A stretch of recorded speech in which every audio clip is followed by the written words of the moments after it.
या व्हिडिओमध्ये दाखवणार आहे मी की मी कसं मॅनेज करते माझं घर, मुलं आणि माझ्या ऑर्डर्स रोजच्या. तर हा डेली रुटीन जो असतो मी आज शेअर करते आहे. कालच्या एका व्हिडिओवर एका फॉलोअरने विचारलं होतं की दिवसभराचा जो काही राडा असतो कशी मॅनेज करते, त्या सगळ्या गोष्टी मला एकदा पूर्ण डिटेल व्हिडिओ टाका. तर त्यांच्यासाठी आजचं शूट घेते स्पेशली. तर बघा, आज माझ्या घराची अवस्था अशी आहे. तर सुरुवात इथून करून हे माझे पॅकेजिंगचे बॉक्सेस जे बाय कुरिअर जातात, त्यातही फक्त छोटा मोठा असे 4 ते 5 प्रकारचे बॉक्सेस असतात, कारण प्रत्येकाच्या ऑर्डरप्रमाणे तेवढ्या साईजचं आपल्याला मागवावं लागतं. आणि लिक्विड, हे लिक्विड तर भांडे घासायला लिक्विड तर इतके सारे लागतात, पण हे त्यातल्या त्यात छान आहे तर हे जास्तीत जास्त क्वांटिटीमध्ये मागवते.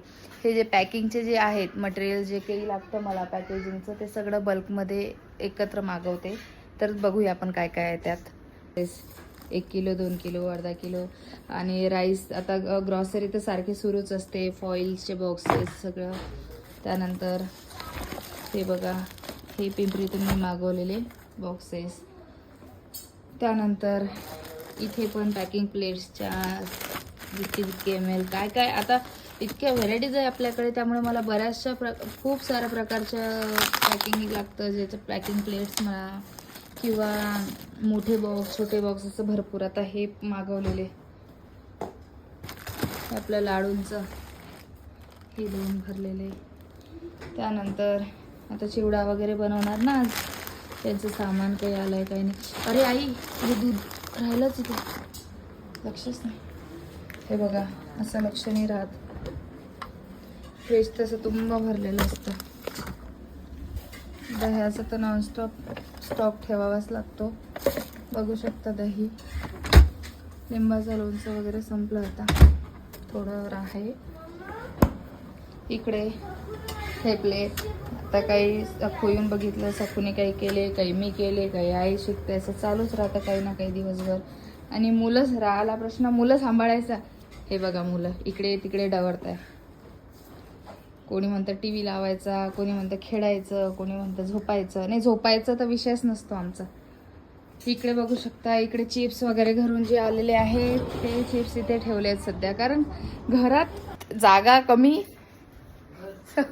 सगळं माझं आहे घरातच, माझं शॉप झालेलं आहे पूर्ण. आणि अजून ग्रॉसरी स्टोरेज वगैरे कशी करते ते दाखवते. तर ही मुलांची रूम आहे. तर या रूमचा वापर मी पूर्ण माझं स्टोरेजसाठी ठेवला आहे. हे बॉक्सेस आता थोडं कमी आहेत, थोडे जास्त आहेत, असं रिस्टॉक करत राहते सारखी जसे जसे ऑर्डर्स असतात त्याप्रमाणे मी मागवते. ही माझी रॅक. आता हे सगळं सामान आता थोडं कमी आहे, आता चालूच असतं सारखं. आणि हे बॉक्सेस वगैरे सगळं जितकं शक्य होईल तितकं रिस्टॉक करते आणि ऑर्डरप्रमाणे मागवतच राहते. हे आपले मिरची मसाला, हे वडे, असं पॅकिंगचं. रूमचा अवतार बघू शकता माझा कसा झालाय पूर्ण. बरं, हे माझ्या मुलाचं घर बघा म्हणता. असं असतं ते, इतकी तयारी करावी लागते. तर मी म्हणते की इतकं ही सोपी आहे, करायला पाहिजे, पण खरं सांगायचं ते इतकं सोपी नसतं आणि सोपं काहीच नसतं, पण करावं तर लागेल. तयारी असेल तर या सगळ्या गोष्टी स्वतः करावं लागेल सुरुवातीला. आता हे जे पॅकिंग मटेरियल वगैरे आहे, सुरुवातीला आपल्याला जावं लागतं वगैरे. एखादा कुठला वेंडर म्हटला, जेव्हा जास्त क्वांटिटी वगैरे मागवायची तर आपण त्यांच्याकडनं बाय करू शकतो.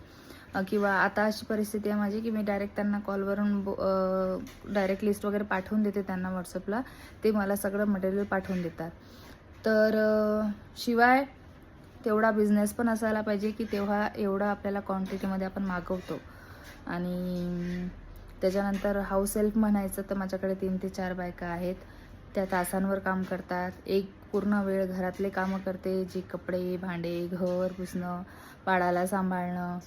दुसऱ्या आहेत त्या माझ्या किचनच्या हेल्पला करतात, चॉपिंग करून देणं, चपात्या करून देणं किंवा मग पॅकिंग करून देणं. बऱ्याचशा गोष्टी निघतात. शेंगदाणे आहे तर शेंगदाणे भाज, छिलके काढ, म्हणजे सगळ्या गोष्टी. ह्या सगळं जे असतं ते आता मी एकटी करत नाही. गेले 2 ते 3 वर्ष मी केलं, पण आता मला ते शक्य नाही. त्यात मला हेल्प लागते, म्हणून मी त्या सगळ्यांची मदत घेते. आणि त्या बाकीच्यांना इंट्रोड्यूस करेल मी नेक्स्ट ब्लॉगमध्ये. फायनली 9 वाजले. हा माझा रॅपअप टाईम. आता बघा, या उद्या सकाळी जाणार आहे. ज्या ऑर्डर्स आहे मी तुम्हाला दाखवते.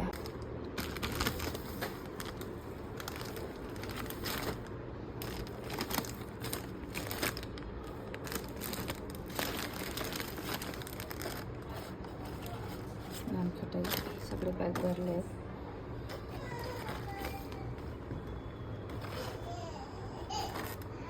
मठरी,